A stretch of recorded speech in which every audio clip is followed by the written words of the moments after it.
cette première édition des Vendredis de l'IA. Donc, effectivement, c'est une association entre MIAI, Digital League et Minalogic. Ça fait suite on avait appelé ça, je crois, les webinaires de l'IA qu'on avait fait l'an dernier. Et en fait, l'an dernier, on était plutôt sur des présentations un peu plus techniques. Là, l'idée, on va se rapprocher un peu du marché et des usages de l'IA. Et donc, on repart sur une périodicité mensuelle. Donc, on va essayer de faire ça tous les premiers vendredis de chaque mois. Donc, le prochain est, je crois, le 1er avril. Il sera plutôt destiné à l'industrie textile, voilà, avec une présentation de Textile IA. Et aujourd'hui, on a le plaisir d'accueillir Mathieu et Étienne de Néovision, effectivement, qui vont nous parler un peu du carburant de l'IA, hein, qui sont les données, et donc comment mieux exploiter vos données, que ce soit un échantillon de données ou effectivement un déluge de données type big data, et voir ce que l'IA peut vous apporter là-dedans. N'hésitez pas à poser vos questions dans le chat qu'on prendra à l'issue de la présentation d'Étienne et de Mathieu. Mathieu, si tu veux prendre la suite. Ouais, merci Philippe. Hop, je vais partager du coup mon écran. Tac. C'est bon, vous voyez Oui, c'est bon. Vous voyez tout ça? Super. Du coup, effectivement, oui, aujourd'hui, on va parler data avant de se projeter sur des projets d'intelligence artificielle. Elle se situe bien à la base de ces derniers.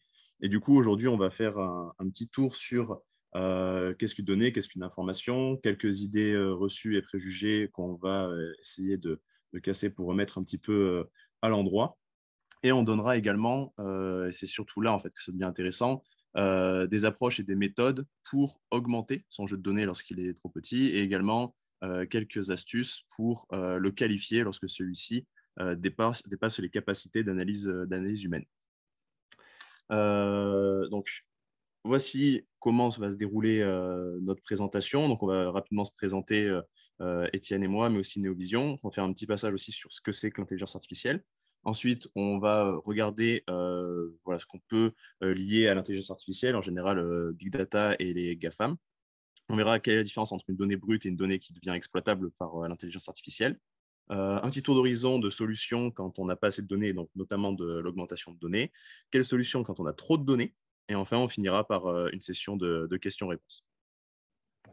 N'hésitez pas non plus à poser vos questions tout au long de la présentation. On pourra peut-être les traiter à la fin de chaque partie pour un peu plus de fluidité encore.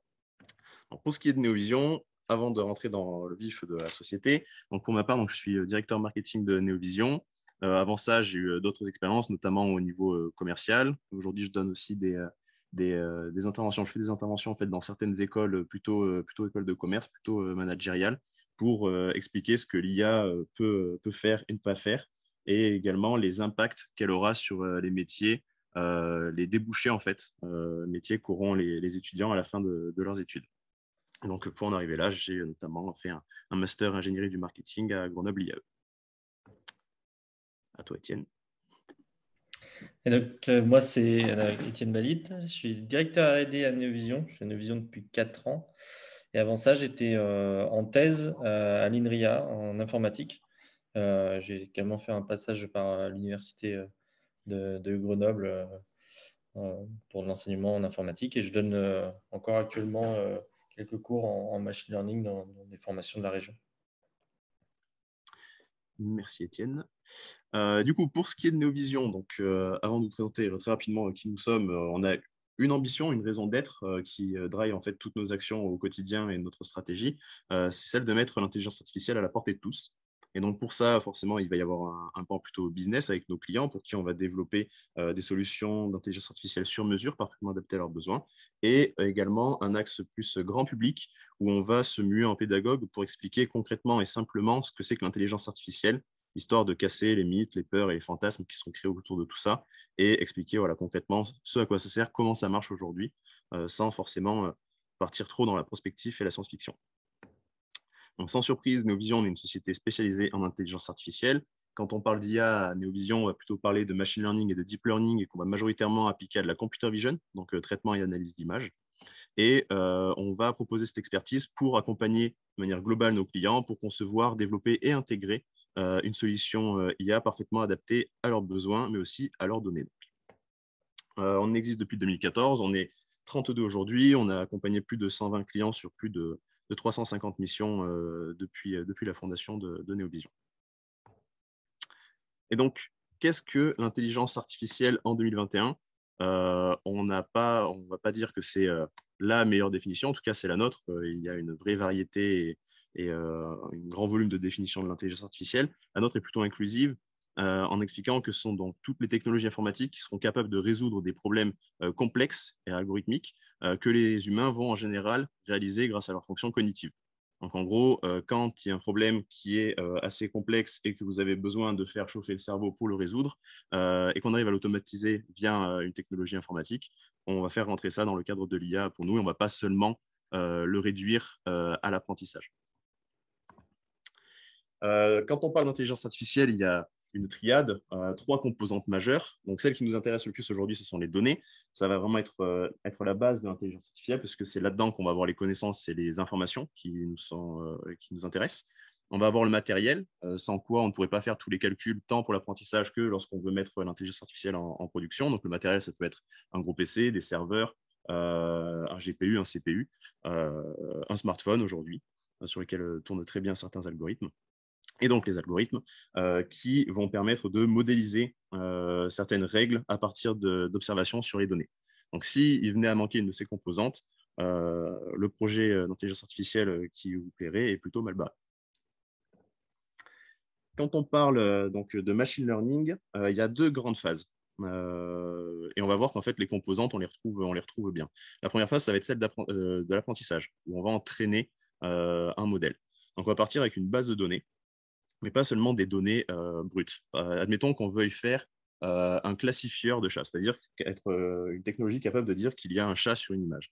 On va capter tout un tas de photos de chats, mais à ces photos, on va devoir amener de l'information pour indiquer qu'il y a un chat sur cette photo et qu'il n'y a pas de chat sur les autres photos où il n'y en a pas. Cette base de données donc, enrichie avec les métadonnées, on va ensuite la donner à un algorithme d'apprentissage, de machine learning, qui va tourner sur un GPU, sur un serveur, sur un PC, pour faire son entraînement. Et en gros, cet algorithme va apprendre à modéliser en observant toutes ces données, il va modéliser certaines règles, et à la fin, une fois qu'il va en fait en quelque sorte se paramétrer sur les données, et cet algorithme paramétré, c'est ce qui va nous sortir ce modèle qu'on va plus communément appeler notre intelligence artificielle. Et par la suite, donc dans la deuxième phase, on va prendre donc, le modèle issu de cet entraînement et on va l'intégrer, que ce soit dans un logiciel, directement du hardware, dans une application mobile, pour le mettre en production et l'utiliser de manière concrète. Et donc, quand on va utiliser les technologies d'intelligence artificielle, on sera dans une phase d'inférence. Et dans cette phase d'inférence, on va soumettre une nouvelle donnée qu'on va capturer. Ça peut être, donc, si c'est une technologie sur smartphone, on va utiliser l'appareil photo du smartphone, on prend une photo, on va envoyer cette donnée à notre modèle qui va l'analyser et il va nous faire une sortie, une prédiction. Il nous dira s'il y a un chat ou pas sur cette photo qui est nouvellement prise. Et pour concrétiser encore un petit peu plus tout ça, hop, on va créer ensemble un petit modèle. Donc, bonjour à tous, là, vous voyez, on va faire un classifieur de Mathieu, donc c'est moi, et de Tass. Donc là, je vais déjà capter tout un tas de données représentatives de moi-même. Donc, je vais tourner un petit peu dans tous les sens, histoire que dans la base de données, on ait Mathieu sous tous les angles. Et là, je vais annoter. Je vais indiquer que ces données-là représentent Mathieu. Ensuite, je vais créer une nouvelle classe. Et donc là, je vais me pousser. On va mettre une tasse. Bon, il y a aussi écrit Mathieu, mais on l'appellera tasse. Donc là, pareil, je recapte les données. J'annote, hop, tasse. Et donc là, je viens de créer mon jeu de données que je viens également d'annoter. Et donc là, il est prêt, il est exploitable pour le donner à un algorithme d'apprentissage. Donc là, on va lancer l'entraînement. On vient de donner donc, ce dataset. Donc on va passer les différents paramètres d'entraînement. Ce n'est pas le sujet du jour. Mais une fois qu'ils auront été entraînés, il va donc nous exporter un modèle. Et le modèle, c'est ce qu'on a à droite. Donc là, ce qu'on voit à l'image, c'est la nouvelle donnée qui est donc amenée à ce modèle pour faire de l'inférence, et il nous donne le résultat juste en bas. Donc ça, c'est la sortie, c'est sa prédiction. Et donc là, il voit qu'à 100%, il est sûr que c'est Mathieu. Si je me décale et que je mets la tasse, il viendra classifier la tasse. Et si on veut le faire un peu bugger, on met un peu les deux. Donc voilà, et là, imaginons qu'on veuille intégrer ce classifieur de Mathieu dans une application, on pourrait exporter le modèle et l'intégrer dans une application mobile. Hop, du coup, on va revenir. Tac, ici. C'est bon, vous avez repris la présentation, c'est tout bon? Et c'est bon. OK. Donc voilà, pour ce qui est de NeoVision et de l'intelligence artificielle, est-ce qu'on a quelques questions? Tu as une demande pour savoir si tu partageras les slides à l'issue de la présentation. Avec grand plaisir. Et si je ne dis pas de bêtises, il y aura même un replay, non? Peut-être. Exactement. Je crois qu'en tout cas, Oui, tout est enregistré. oui, tout à fait. Donc, tout voilà. est enregistré. Vous avez rien loupé, vraiment. Vous pourrez tout rattraper ultérieurement.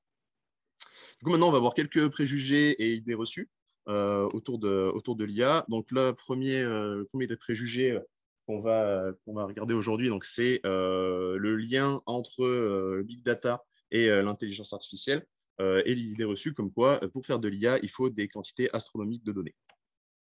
Donc, le big data, c'est caractérisé par la loi des 5V, donc un énorme volume de données qui arrive constamment à une très forte vitesse, avec une grande hétérogénéité dans les sources de données, dont on ne connaît pas forcément la véracité, ni même la valeur de ces données.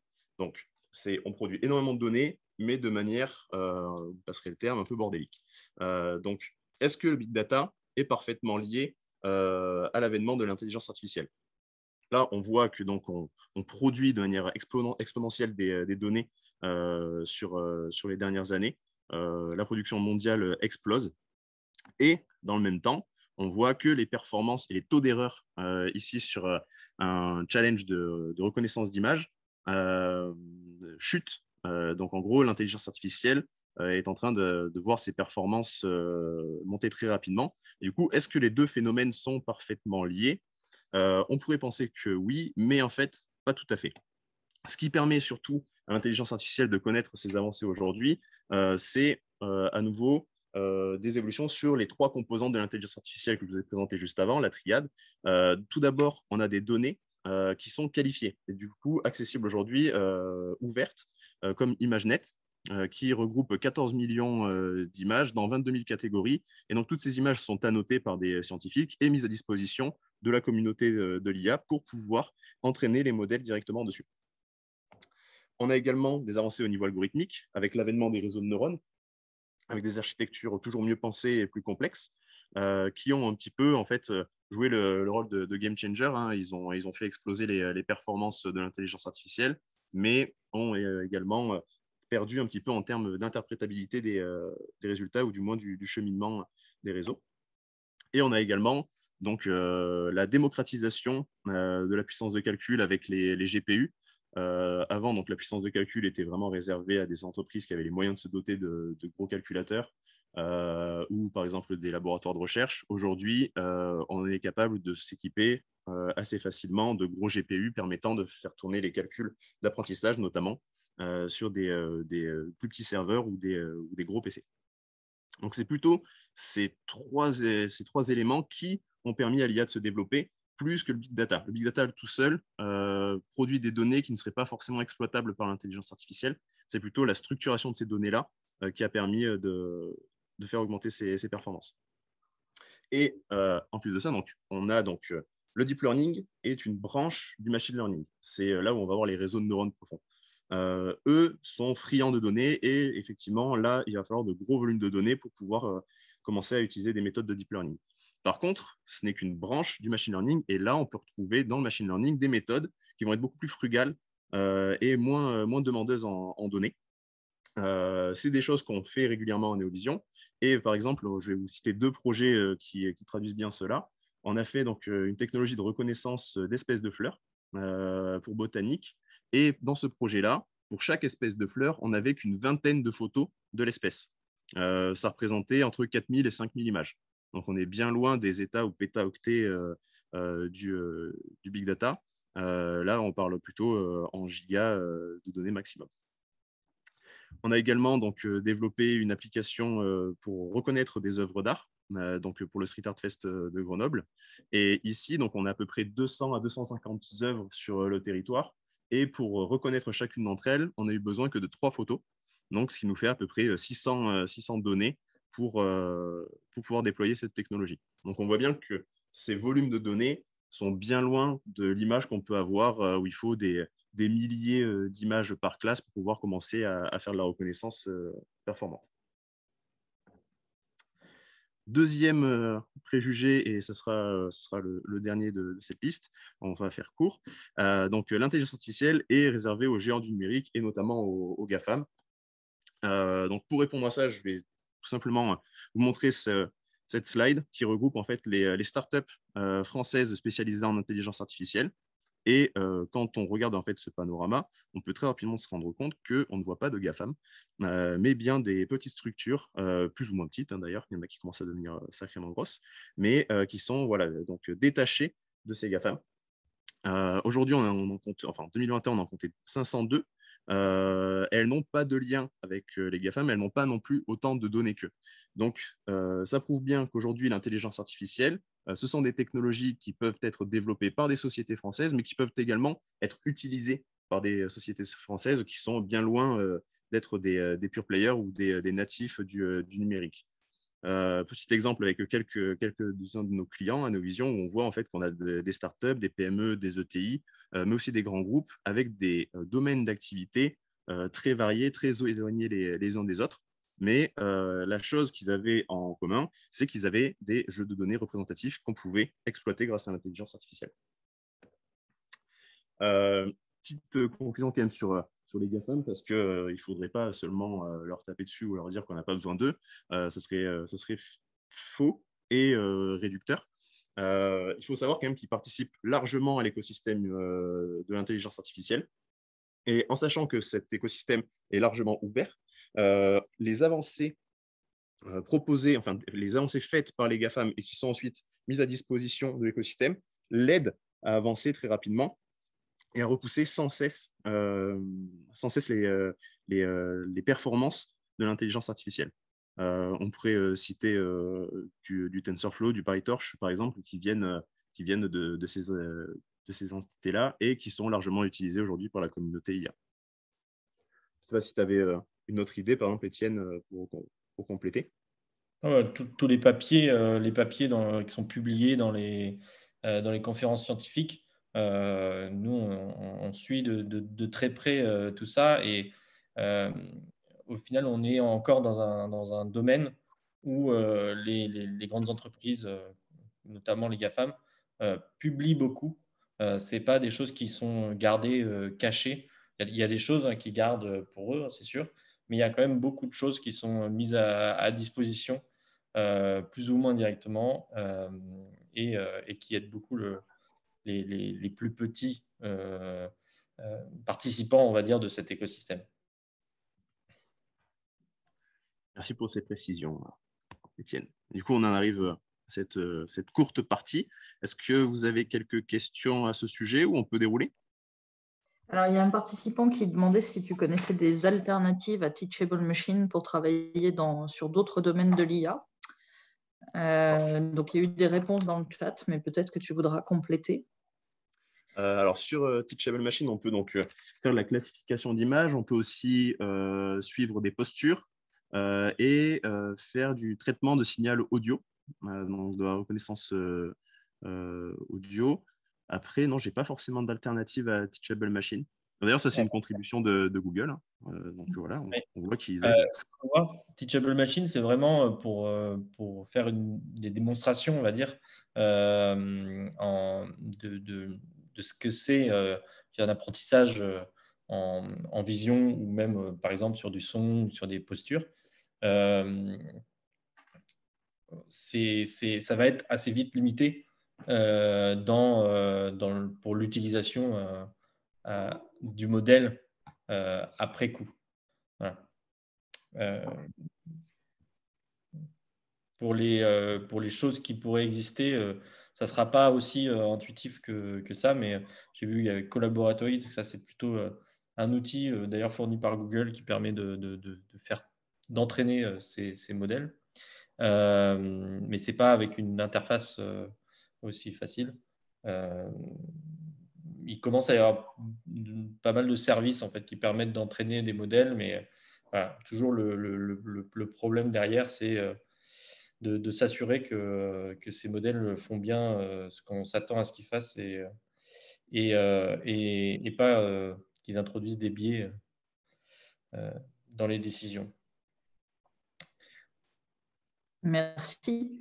Et on a une autre question sur comment vous définissez une entreprise IA? Est-ce que c'est une entreprise qui met à disposition son expertise à d'autres entreprises ou qui vend des produits et des services IA ou qui intègre l'IA dans d'autres produits? En fait, je pense qu'il y a un peu de tout ça. Hein. C'est différents niveaux en fait, d'utilisation de l'IA. Donc, il y a des entreprises qui vont en faire vraiment leur cœur d'expertise et leur activité principale et qui vont donc mettre cette expertise à disposition comme Neovision.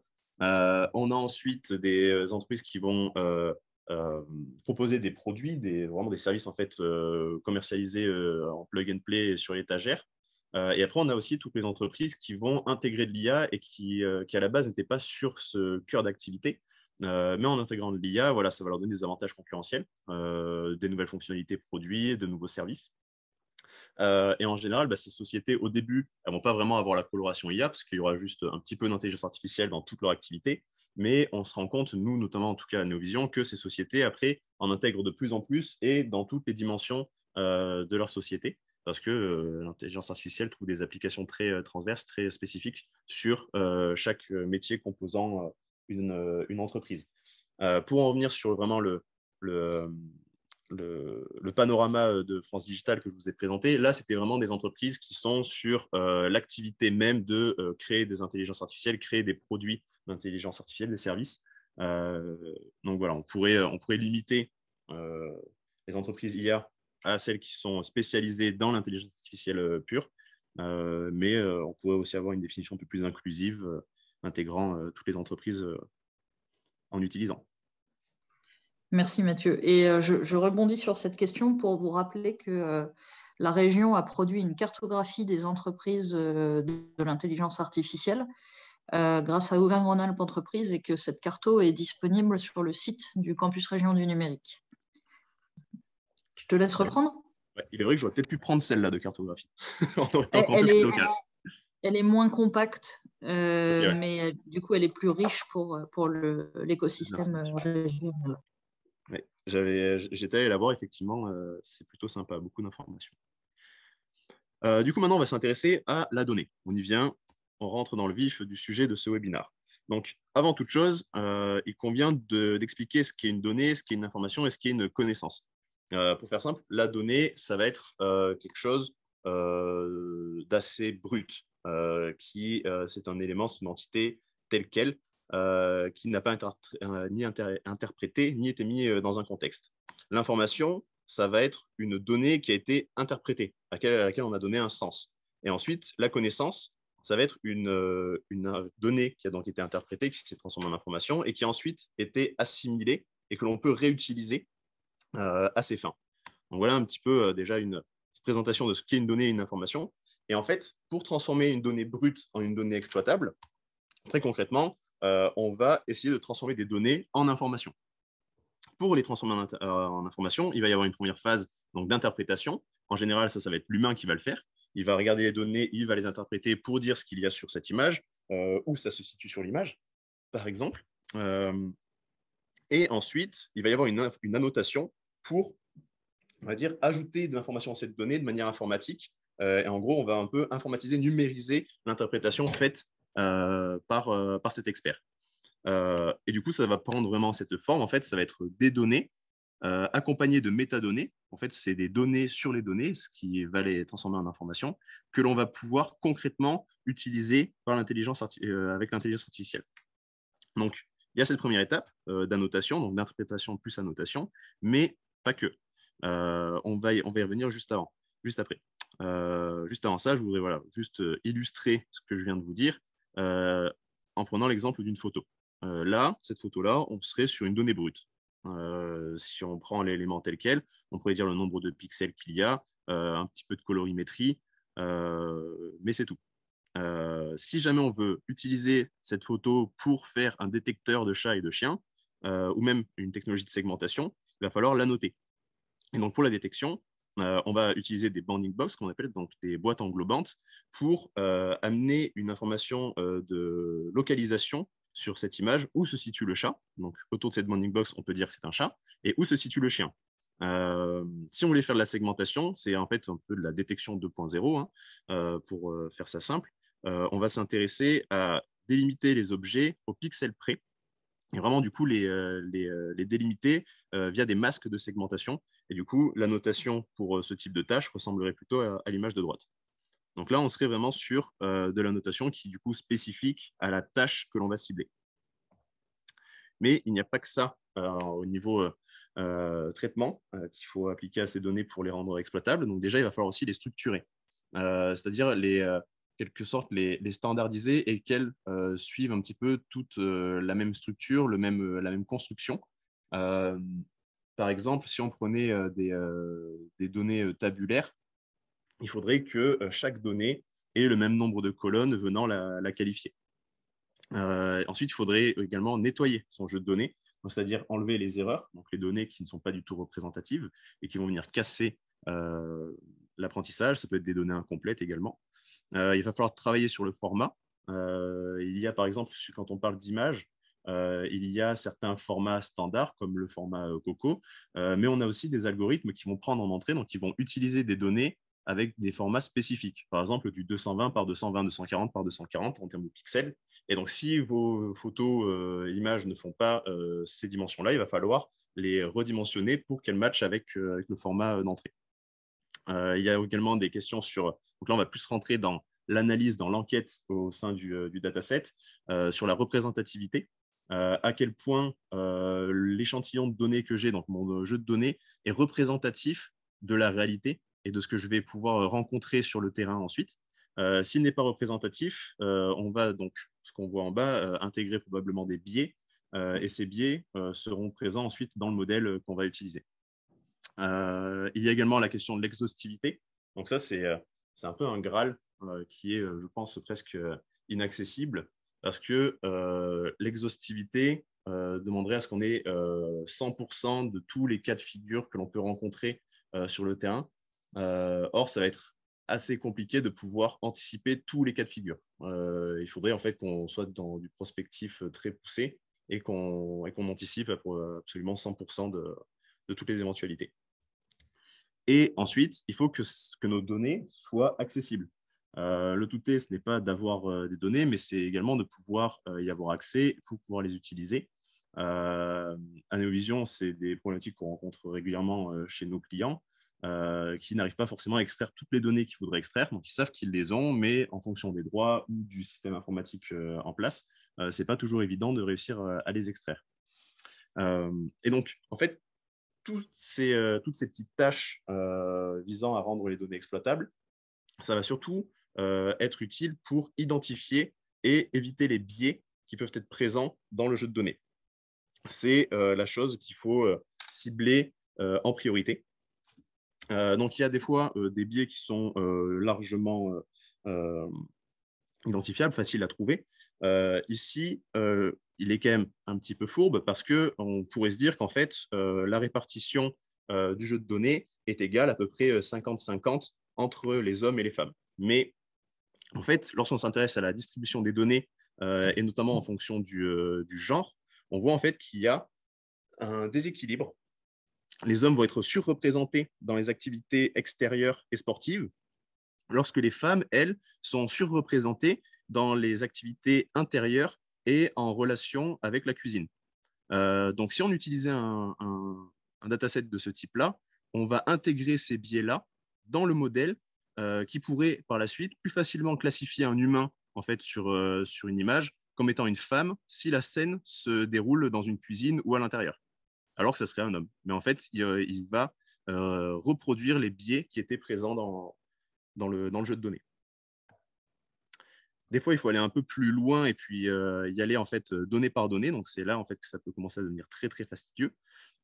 Ici, on a donc un jeu de données qui représente des personnes et des pianos sur les mêmes photos.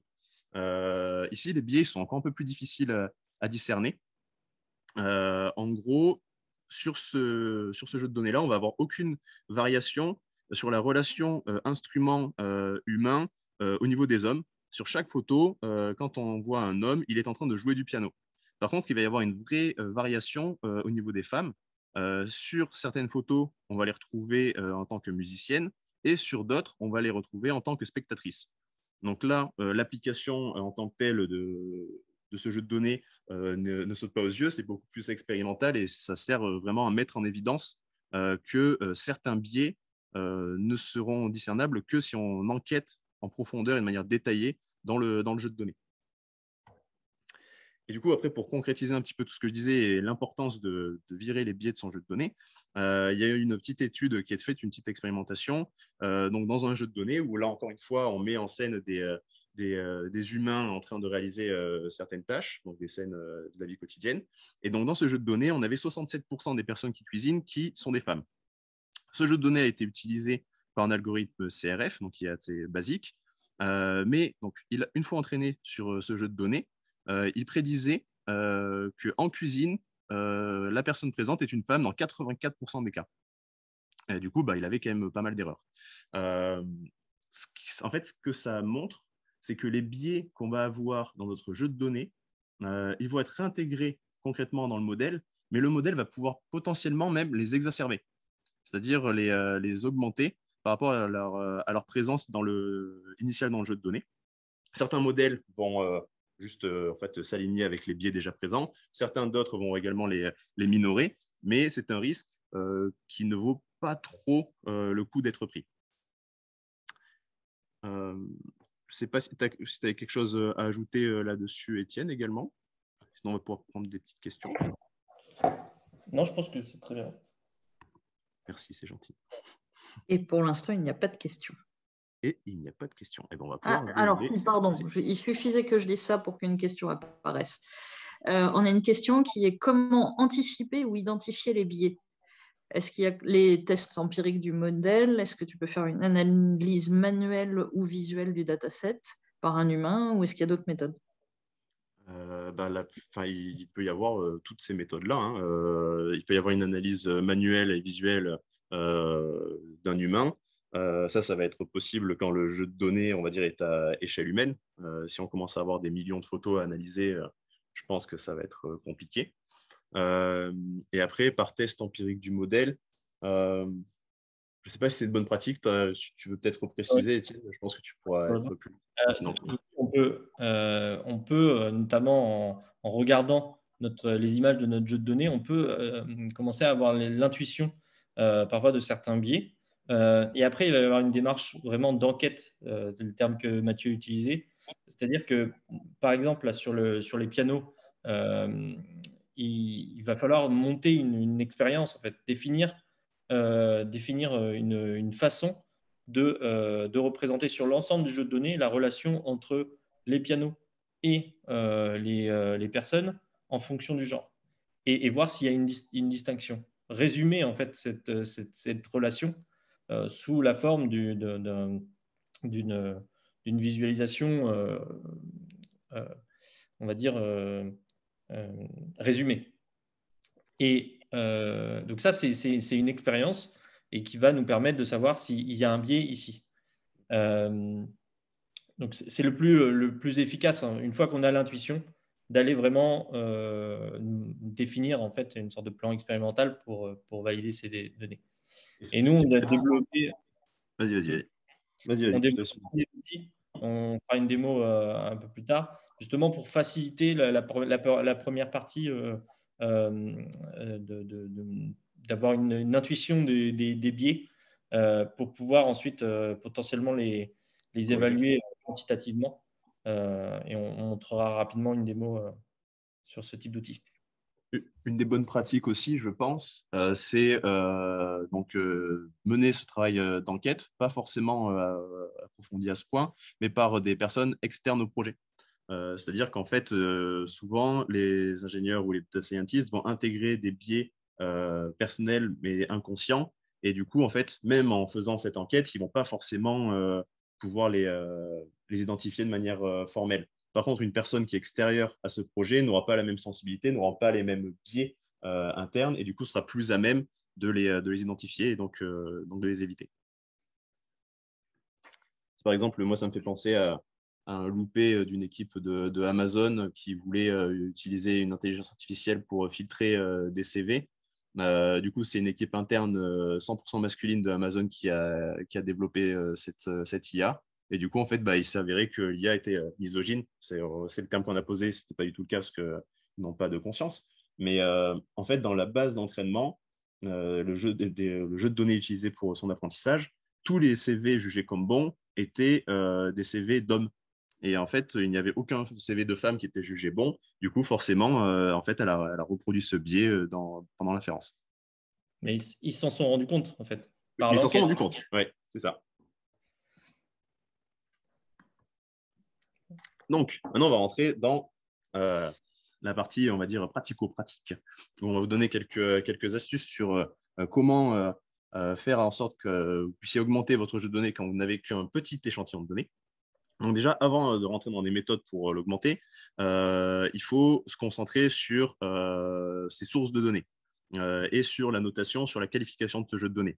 C'est souvent quelque chose qu'on fait à reculons parce que c'est chronophage, c'est un peu rébarbatif, mais ça va avoir un retour sur investissement très important sur le projet parce que aujourd'hui, c'est la tendance globalement dans la communauté de l'intelligence artificielle.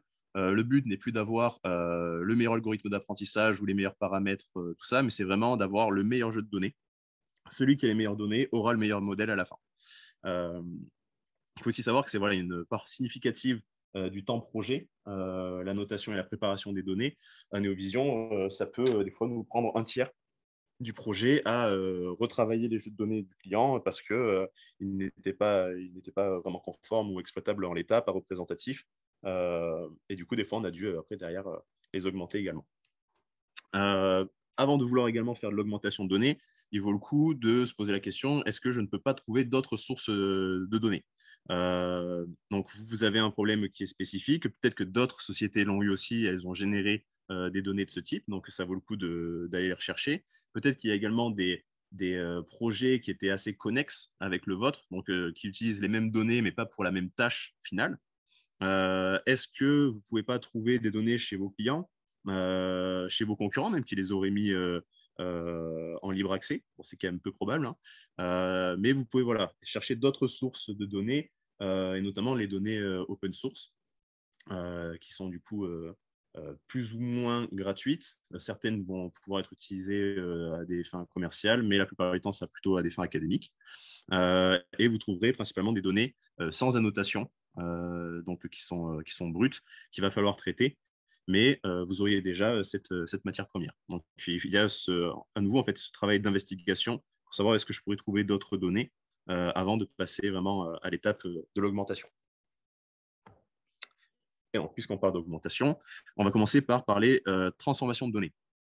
Donc en gros, les transformations de données, ça va consister à créer des variantes, un petit mot à la mode, mais féminisé, des variantes en fait de votre jeu de données initial. Pour cela, vous allez appliquer des traitements d'images, quand on prend l'exemple d'image par exemple, aléatoires. Donc parmi ces traitements, on peut avoir de la rotation. Donc c'est ce qu'on voit sur la colonne de gauche, ça va être le jeu de données initial. Et en fait, toutes les autres colonnes, c'est des images produites suite à ces petits traitements. Donc on a la rotation. On va avoir l'intégration de flou ou de bruit, donc rendre l'image moins nette. On va pouvoir aussi jouer sur les contrastes, avoir des couleurs plus vives ou plus fades, au contraire. On va pouvoir également zoomer, donc rogner certaines parties de l'image pour isoler certaines parties. Et après, on va également pouvoir jouer sur la luminosité. En fait, en intégrant des données de ce type-là, vous allez pouvoir créer un modèle derrière qui sera beaucoup plus généralisable. et du coup beaucoup plus performant et robuste une fois utilisé concrètement sur le terrain. En utilisant de la rotation ou du flou, ça vous permettra d'utiliser par exemple une technologie qui est intégrée sur votre smartphone. Vous ne serez pas obligé de prendre une photo parfaitement droite. Si la mise au point n'est pas parfaite ou que la luminosité, par exemple, est en train de changer entre le matin et le soir, la technologie restera performante et capable d'analyser cette donnée et de vous donner une prédiction correcte. On a d'autres façons de faire aussi, un peu plus complexes cette fois, avec donc de la composition. Ça fait penser aux travaux qu'on a tous fait étant jeunes, de découper des éléments et puis les coller sur d'autres environnements. Donc, on a, par exemple, pour la détection d'objets, on va détourer les objets qui nous intéressent. On va sélectionner en fait des scènes, des fonds, de nouvelles photos. Mais en fait, on va appliquer ces objets sur ces scènes-là pour créer en fait de nouvelles données qu'on va pouvoir annoter derrière. Là, on le voit avec les bounding box qui ont été ajoutées. Et donc, en fait, c'est des données qui sont assez réalistes, représentatives, et du coup, on va pouvoir les utiliser dans l'apprentissage. Pour la segmentation, on va en fait utiliser le même principe. On va isoler les objets qu'on veut segmenter en gardant seulement, donc en détourant autour du masque de segmentation, et ensuite on va venir les apposer de manière plus ou moins automatisée. Aujourd'hui, il y a des pipes qui permettent de créer ces données composées automatiquement. Mais voilà, on va créer des compositions. Du coup, il est possible de créer des images d'entraînement où des joueurs de foot côtoient des autruches et des girafes.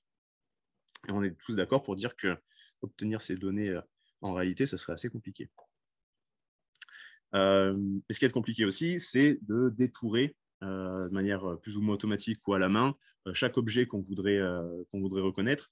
Il faut savoir que pour que le modèle soit vraiment robuste, il faudrait qu'on le prenne sous tous les angles de vue possibles et qu'on l'intègre dans plein de scènes différentes et qu'on fasse un entraînement là-dessus.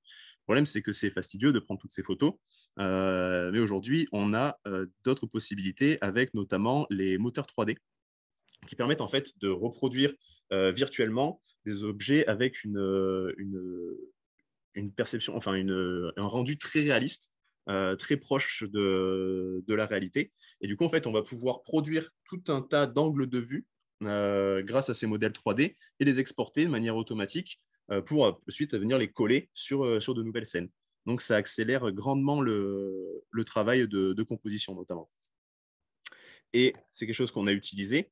Donc là, petit challenge pour qui veut. Qui est capable de me dire quelle donnée est réelle et quelle donnée est de synthèse? Étienne, tu n'as pas le droit de jouer. Amélie, tu prends le risque? Mathieu, non, je ne prends pas le risque. En fait, comme on est en webinaire, je pense que les participants ne peuvent pas répondre de manière orale. Ok, ouais, effectivement, oui, c'est pas faux. Du coup, Olivia, toi, tu veux pas prendre le risque non plus? Non. Ok. Bon, bah alors, fin du suspense. Celle de gauche est donc une image réelle, celle de droite est la fake. Là, en plus, je vais vous donner un exemple assez facile, parce que c'était donc les premières images qu'on a créées sur un projet. On est allé beaucoup plus loin et on a fait beaucoup mieux, notamment avec de l'animation. Mais pour créer ces images, en fait, on a utilisé un moteur 3D qui s'appelle donc Blender, et on a modélisé des humains et du mobilier qu'on a ensuite exporté avec un rendu infrarouge basse résolution. Et du coup, en fait, ces images-là, derrière, on a pu les utiliser pour faire un entraînement et détecter, en fait, reconnaître certaines activités humaines. Ce qu'on cherchait à faire, c'était réussir à détecter, en fait, des chutes. Et donc, pourquoi, en fait, on a adopté cette approche? Parce que obtenir des jeux de données de personnes qui chutent, c'est déjà super compliqué. C'est quelque chose qu'on essaie d'éviter, hein, de tomber. Donc, il n'y a pas énormément de données là-dessus, de vidéos, et encore moins en infrarouge. Pourquoi? Parce que l'infrarouge n'est pas une technologie massivement déployée dans l'environnement aujourd'hui. Du coup, on n'a pas ce type de données. Donc, on était obligé de passer par cette génération. Donc, derrière, en animant, voilà, ça nous donnait ce jeu de données qui est quand même plutôt réaliste. On a d'autres techniques aussi, purement génératives et en plus là automatisées pour créer de nouvelles données. Donc, c'est ce qu'on appelle les GAN, les Generative Adversarial Network. Et donc là, il faut imaginer que c'est un réseau dans lequel on a deux IA, l'une qui va être génératrice et l'autre qui va plutôt avoir le rôle de juge. Étienne aime bien dire qu'il y a une IA qui est faussaire, qui va chercher à créer des données plus vraies que nature, et une autre intelligence artificielle qui va avoir le rôle d'expert et qui va devoir juger si la donnée est de synthèse ou bien réelle.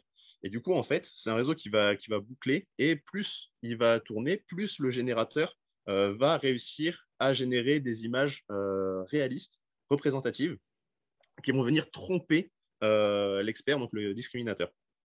Et donc ça, c'est des techniques qui sont assez largement utilisées aujourd'hui, qui ont explosé en termes de performance sur les dernières années.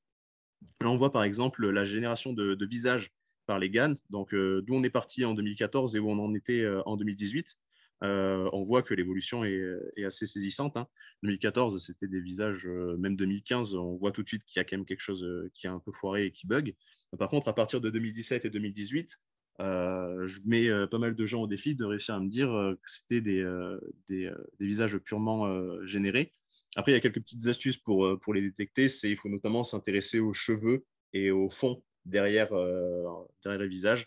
C'est là qu'on peut avoir des petits indices, savoir si c'est du généré ou du réel.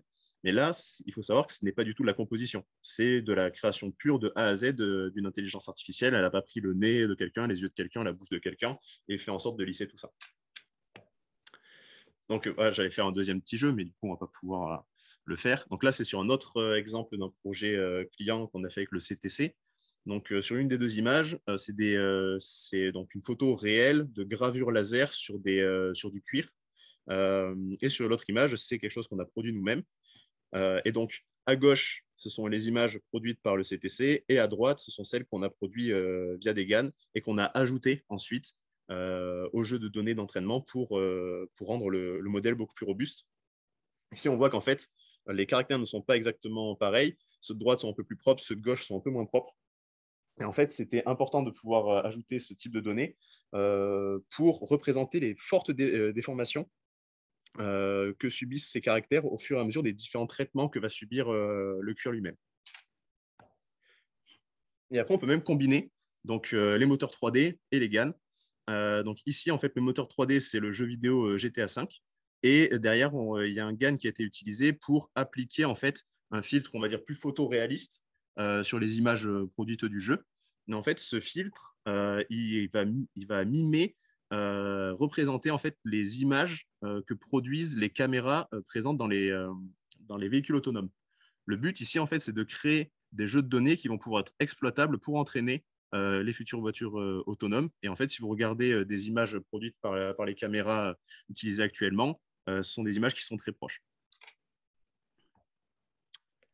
Et enfin, pour terminer sur l'augmentation de données et les techniques permettant d'utiliser des petits jeux de données sur un projet d'intelligence artificielle, là, on va plutôt partir des données et plutôt se concentrer sur l'algorithmie avec le transfer learning. Tout à l'heure, je vous ai parlé d'ImageNet, qui donc, est une base de données d'images annotées que l'on peut exploiter assez gratuitement. Et en fait, il y a surtout des modèles qui sont aujourd'hui pré-entraînés sur ces bases de données. Donc, un pré-entraînement, c'est quoi? On va entraîner un modèle à réaliser une tâche. Donc, soit classifier, c'est dire ce qu'il y a sur une image, détecter, dire ce qu'il y a et où sur une image, ou segmenter encore. Et là, ça serait réussir à détourer exactement un élément sur une image. Admettons, donc c'est pas vrai hein, parce qu'il y a des images de chat, mais on va reprendre notre exemple du chat. Dans ImageNet, il y a tout plein d'images, mais aucune image de chat. Par contre, il y a un modèle qui a été entraîné pour classifier des images. Donc, il sera capable de classifier des vélos, des arbres, des chiens aussi, mais pas les chats. Et ben nous, on va juste utiliser notre jeu de données de chat et on va réentraîner les dernières couches du réseau de neurones sur nos données spécifiques pour qu'il soit capable d'appliquer la tâche sur laquelle il a été entraîné sur ces données-là. Donc ça, c'est ce qu'on va appeler le transfer learning ou le fine-tuning aussi. C'est des choses qui sont assez communes. Et ça permet du coup d'accélérer considérablement les projets IA mais aussi de faire des économies en termes de temps et surtout au niveau énergétique, parce que du coup, on n'a plus réentraîné la totalité d'un modèle, mais seulement quelques-uns de ses paramètres. On arrive au bout de cette partie. Je ne sais pas si tu avais des choses à ajouter, Étienne, comme ça, spontanément, sinon on peut prendre les… Non, vas-y. Donc, je regarde un peu s'il y a des questions. On économise combien de temps par le transfer learning? Ah, On peut économiser énormément de temps, de l'ordre de plusieurs jours, et surtout d'énergie, en fait, parce que notamment sur les très gros modèles qui sont entraînés aujourd'hui, qui ont des meilleures performances, c'est énormément de calculs, donc plusieurs jours, voire semaines, avec un nombre très important de GPU, souvent plusieurs machines avec plusieurs GPU chacune. il y a souvent des analogies qui sont faites avec les transports notamment. Et par exemple, je crois que c'était pour GPT-3, donc un modèle lié à l'analyse et la génération de texte. C'était l'équivalent d'un aller-retour New York-San Francisco en avion, quoi, en termes d'impact environnemental lié à la consommation d'énergie. Mais en plus du temps qu'on gagne, parfois, avec un petit jeu de données sur le sujet d'un client, on ne pourrait tout simplement pas entraîner un modèle de zéro. En fait, on a trop peu de données pour pouvoir entraîner le réseau en entier. Donc, c'est pour ça qu'on l'a mis dans quelle solution pour peu de données. C'est que c'est également un élément qui fait qu'on passe par du transfer learning. Pas uniquement la vitesse, le gain de temps et d'énergie. Des fois, c'est que c'est la seule solution technique envisageable. Et puis après, il y a d'autres méthodes qui sont en train de naître, mais qui donc apportent des promesses, mais demandent à être validées. On a tout ce qui va être few shot et zero shot learning, meta learning, qui permettrait de faire de la classification avec un très faible nombre d'exemples, des fois à 0, 1, à 5 maximum. Voilà, c'est des nouvelles méthodes qui sont assez prometteuses, mais qui sont encore un peu balbutiantes. Je propose aussi de traiter rapidement les deux autres questions. On a une première question de Rubal. Les méthodes d'augmentation de données n'introduisent-elles pas de biais étant donné que les mêmes éléments sont présents sur toutes les images retouchées? En fait, si on revient au déroulé de cette présentation, avant de faire de l'augmentation de données, il faut s'assurer que le jeu de données sur lequel on va faire tous ces traitements ne comporte pas de biais. Avant de vouloir exploiter un jeu de données, l'augmenter ou quoi que ce soit, il faut toujours s'assurer en fait de bien le qualifier et d'enlever les biais avant toute exploitation, que ce soit pour la data augmentation ou pour concrètement lancer un apprentissage. Je ne sais pas si tu veux compléter, Étienne, il y a peut-être des subtilités. Je pense qu'il y a peut-être aussi le fait que l'image qu'on a montrée, finalement, à chaque fois, c'était la même transformation. Mais ce qu'il faut voir, c'est que pour chaque image, en fait, on va générer un angle de rotation différent, un niveau de flou différent. Et donc, on ne va pas introduire un biais, mais on va rajouter de la diversité sur chacune de ces dimensions, on va dire, de l'image. On va rajouter de la diversité et non pas juste définir, on met tous les objets à 15 degrés de rotation. Là, on introduit des biais. Donc, l'élément important, ça va être de bien gérer la diversité. Et on peut aussi poser des problèmes avec l'augmentation de données. Donc, c'est pour ça que ce n'est pas non plus quelque chose qu'on peut faire de façon automatique. Je donne un exemple qui est assez direct. Pour de la reconnaissance de caractère, en reconnaissance d'objets, souvent, ce qu'on va faire, c'est retourner les images. Retourner les images à l'horizontale, à la verticale. Parce que pour un objet, pour la reconnaissance d'un objet, ça ne va pas forcément changer le type d'objet. Par contre, pour un caractère, et ben là, si on prend une image d'un B et qu'on la retourne horizontalement, on se retrouve avec un autre caractère. Donc, en fait, l'important dans l'augmentation de données, c'est aussi de s'assurer que la transformation d'image qu'on a faite n'a pas changé le label, n'a pas changé la classe de ce qu'on reconnaît dans l'image. Donc, voilà pour la deuxième partie de ma réponse sur les biais.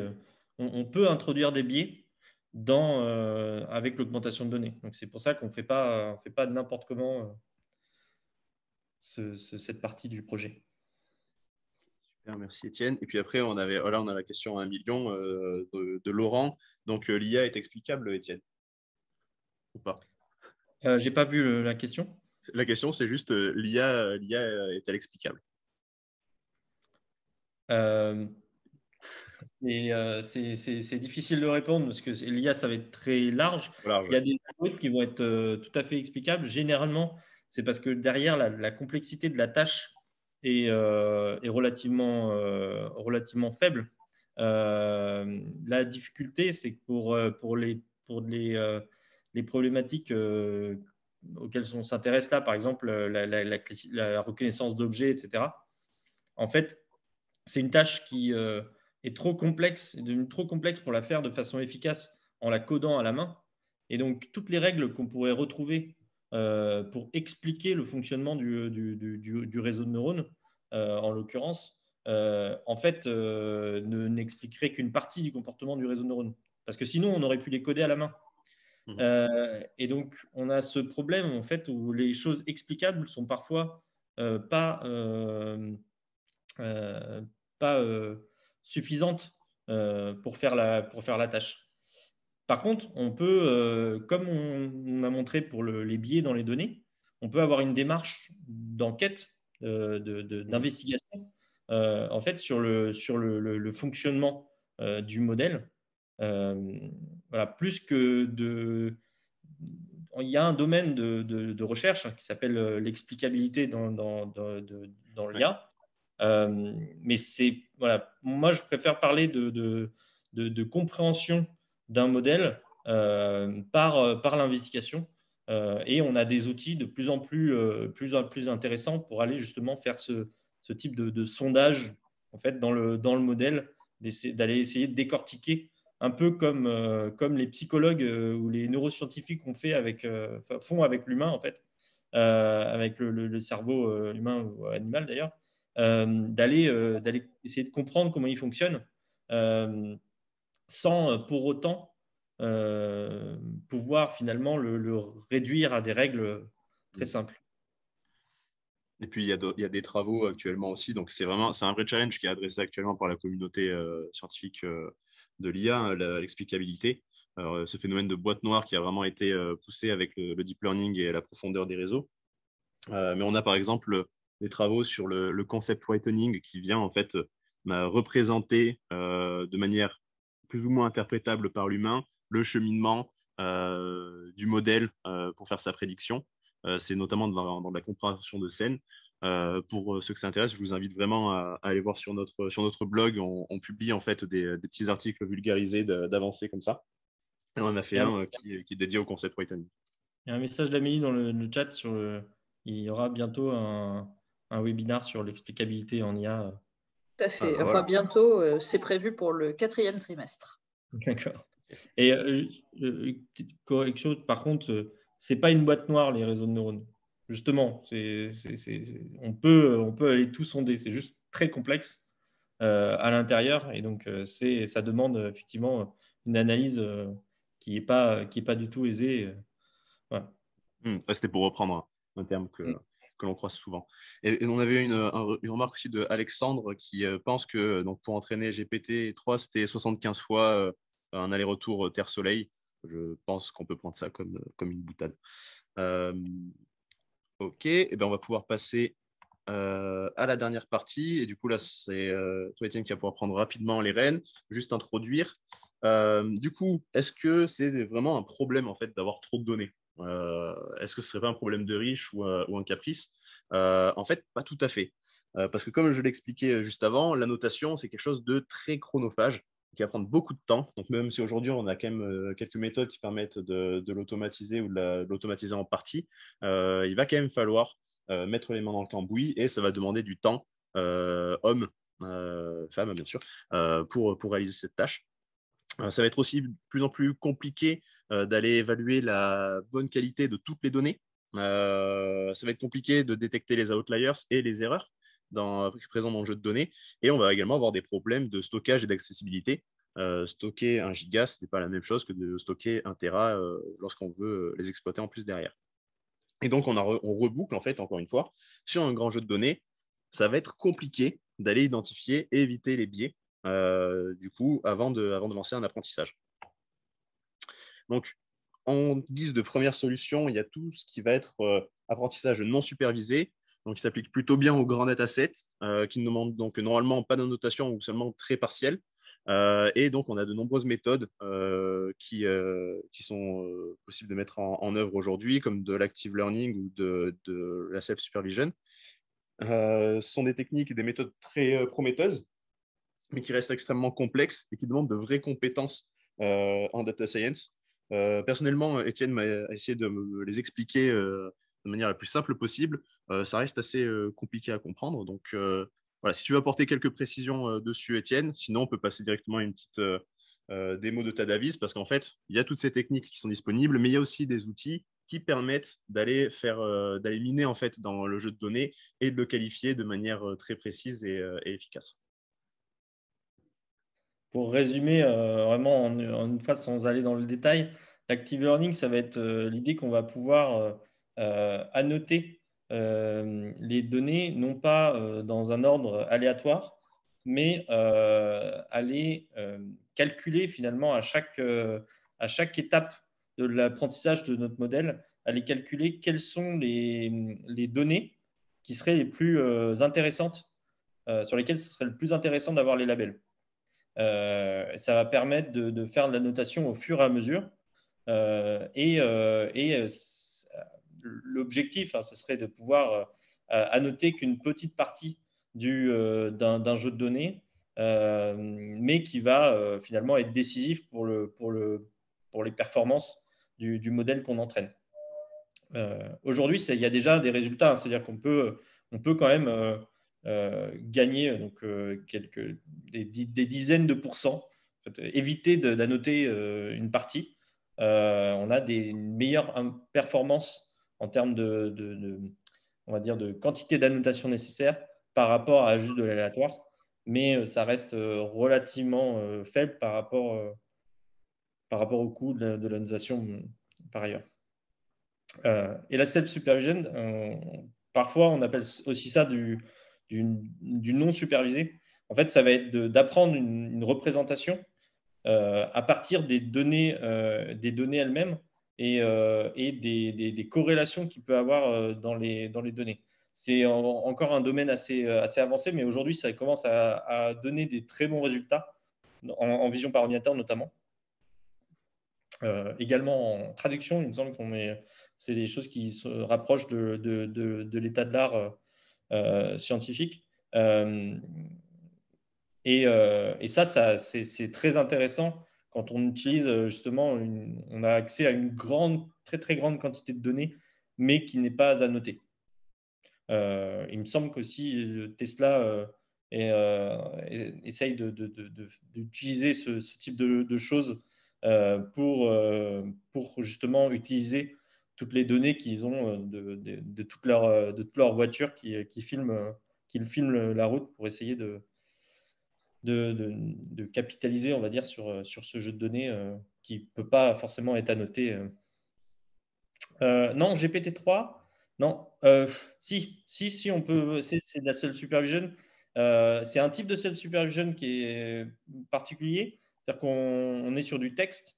Et en fait, GPT-3 est entraîné à prédire le mot suivant, entre guillemets. Donc, on lui donne une phrase jusqu'à une partie, enfin, jusqu'à un certain mot, et on lui demande quel est le mot suivant. Et on l'entraîne à faire cette tâche-là.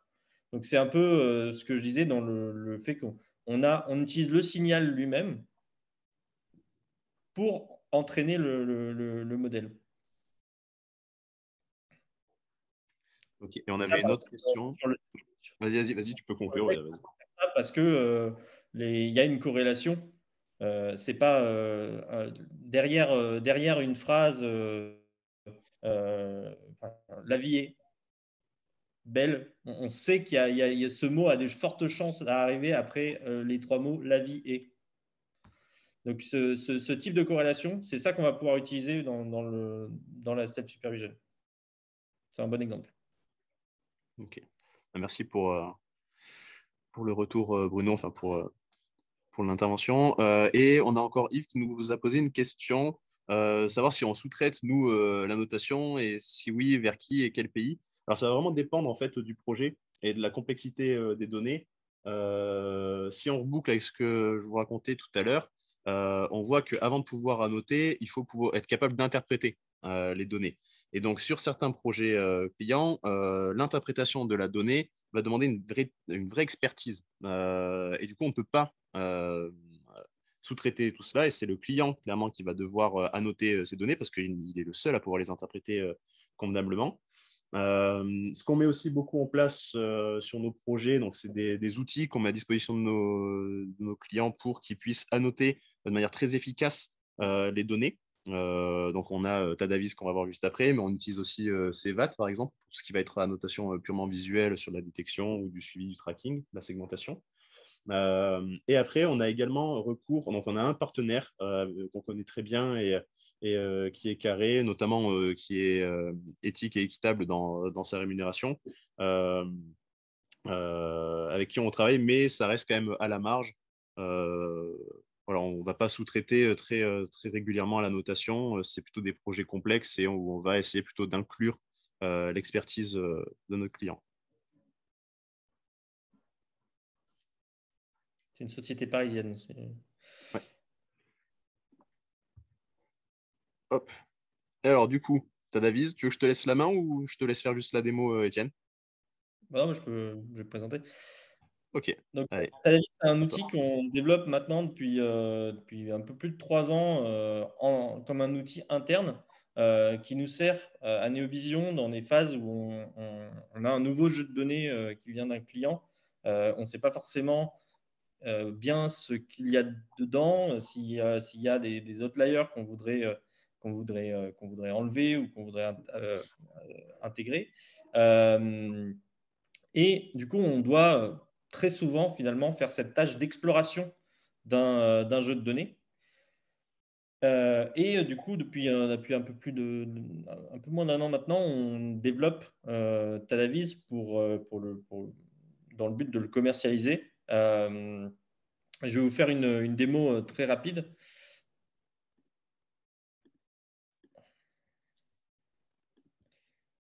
Alors,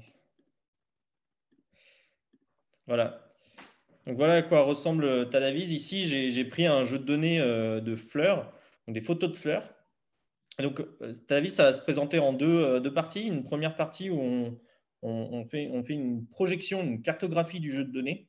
Donc on va avoir les images similaires vont s'agglutiner pour former des clusters.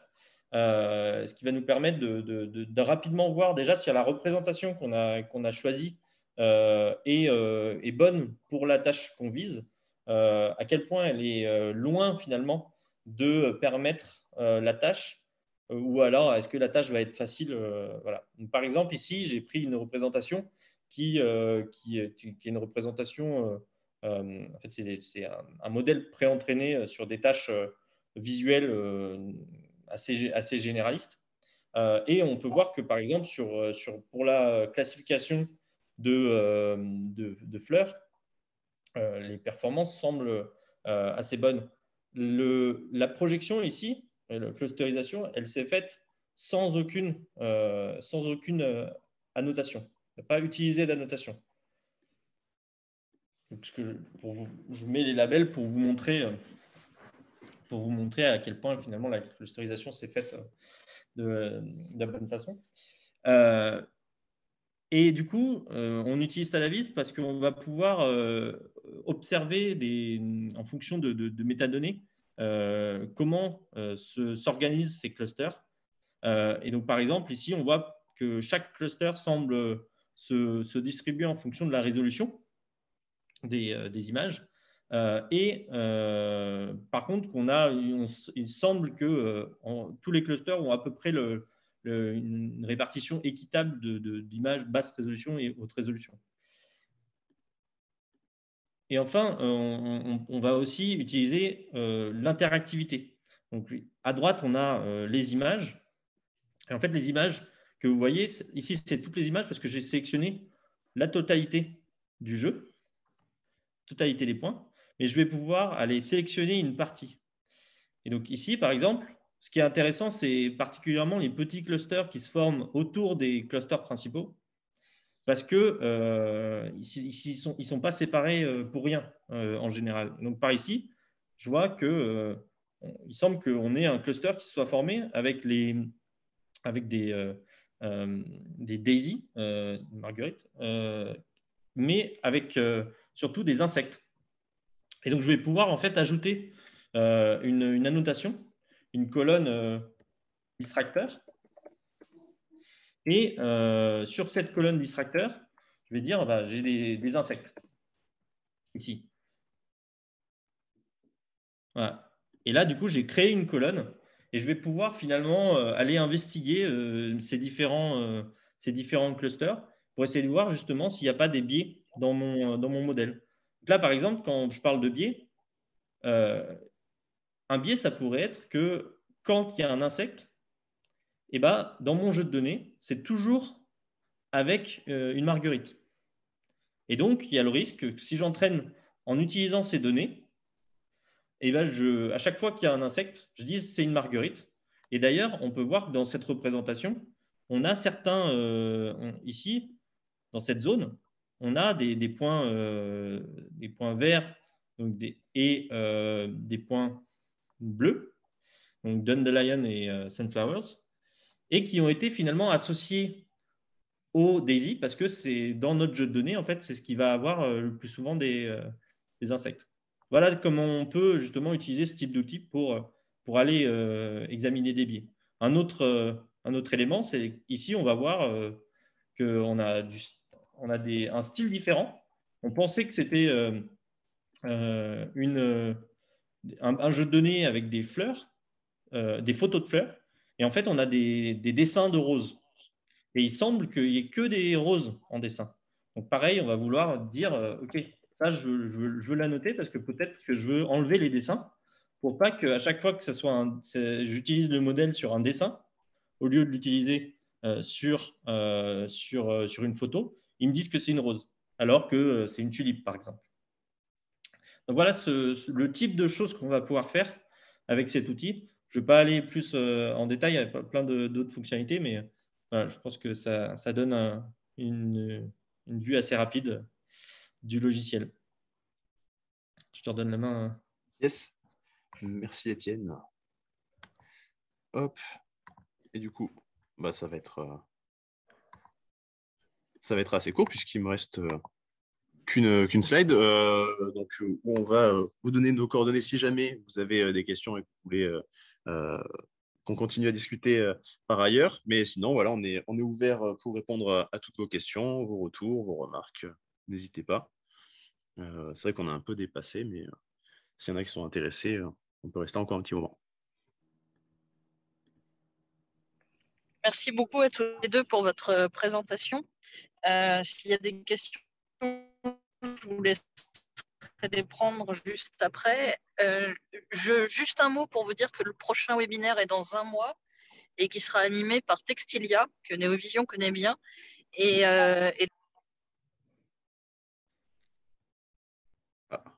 On t'a reperdu, Amélie. Non, moi j'ai entendu jusqu'à la fin. Ah, ok. Il n'y a pas de questions dans l'onglet questions-réponses.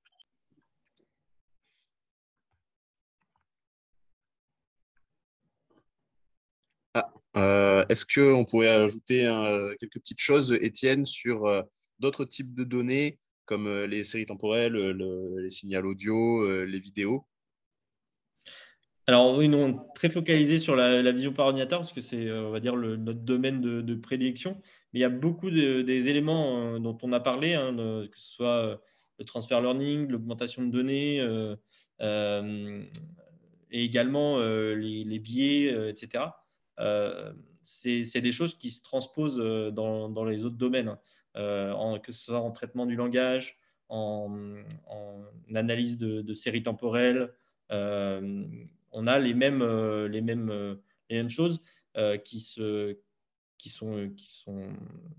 les mêmes risques et souvent les mêmes façons les grands domaines, on va dire, sont similaires.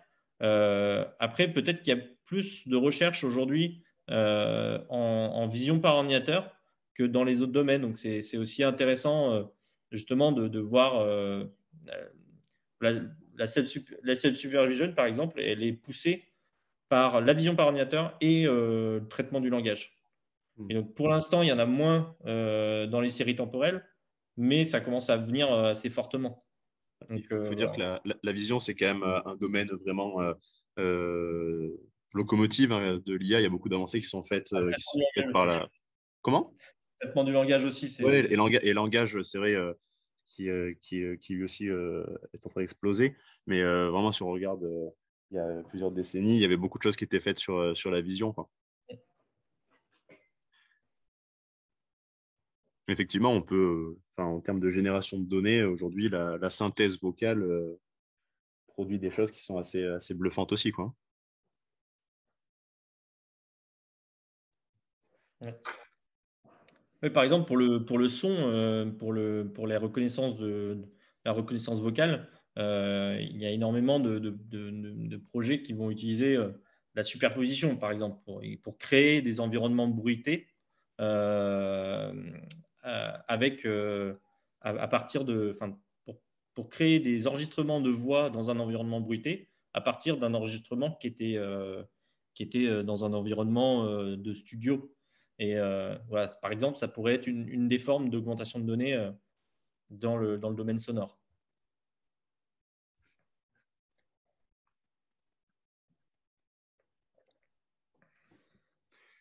Je ne vois pas de nouvelles questions. Merci à toutes et à tous pour votre participation et d'être venus aussi nombreux. On est ravis d'avoir pu vous faire cette présentation et on vous invite vraiment à participer au prochain webinaire, donc le mois prochain, le 1er avril, ce qui n'est pas une blague. Il y a certes un petit peu de subjectivité puisqu'on travaille sur ce projet, mais c'est quelque chose de très prometteur, Textilia, pour toute la mode française, mais plus largement après pour tous les créatifs français, avec plein de fonctionnalités et de bénéfices apportés par l'IA. Donc, je vous invite vraiment à suivre ce webinaire que je suivrai en spectateur aussi pour voir encore un peu les avancées de tout cela. Sur ce, on vous dit à bientôt. Je prends la parole pour Étienne et moi-même. On vous dit à bientôt et voilà, on reste disponible pour discuter IA entre autres. N'hésitez pas à nous contacter ou à nous suivre sur les réseaux sociaux. On échangera avec grand plaisir. Je vais vous souhaiter du coup une bonne après-midi et un bon week-end en avance, dernière ligne droite avant vendredi soir. Et bonne fin de journée. Bonne fin de journée, merci beaucoup. Merci à tous. à vous. À bientôt. À bientôt. Merci.